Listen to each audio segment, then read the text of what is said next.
Hey, hi, hello foodies, welcome back to my channel and welcome back to one more mini vlog.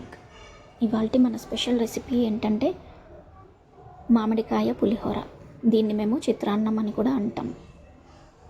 మామిడికాయతో ఎందుకు చేస్తున్నానంటే summer వచ్చి వెళ్ళిపోయే వరకు ఏ రెసిపీలోకైనా ఎందులోకైనా మామిడికాయ వాడాల్సిందే, అదంతే.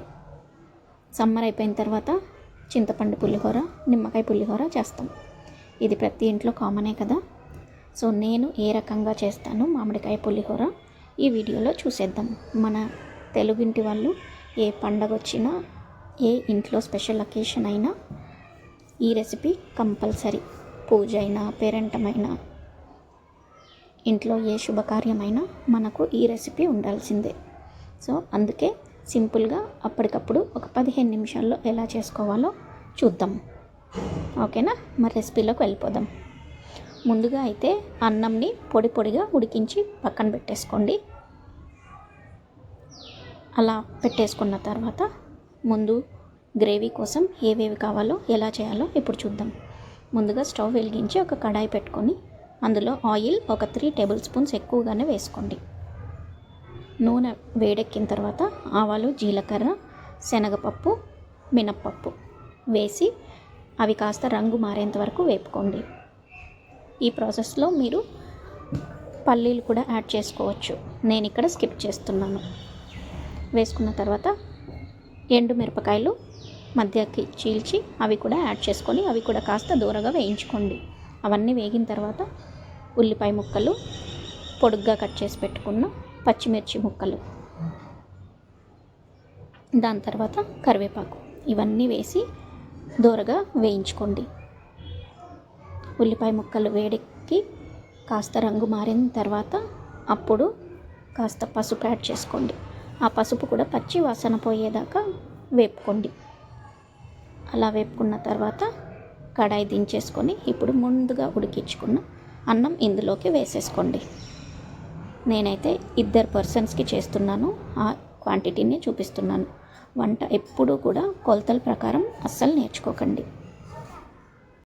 ఎందుకు అంటే కొలతల ప్రకారం నేర్చుకుంటే ఇద్దరికి చేసి అలవాటైన వాళ్ళు రేపొద్దున 5 మందికి 10 మందికి చేసి పెట్టలేరు. కాబట్టి అందాజుతోనే ఎప్పుడు వంట నేర్చుకోండి. అప్పుడు ఎంతమంది వచ్చినా ఇంట్లో సులువుగా ఉండగలుగుతారు.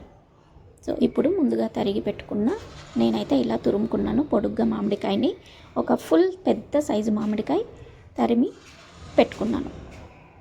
ఆ మామిడికాయ తురుమంతా ఇందులో వేసేసి బాగా కలిపేసుకొని ఉప్పుకు కాస్త అడ్జస్ట్ చేసుకొని చూసి వేసుకోండి.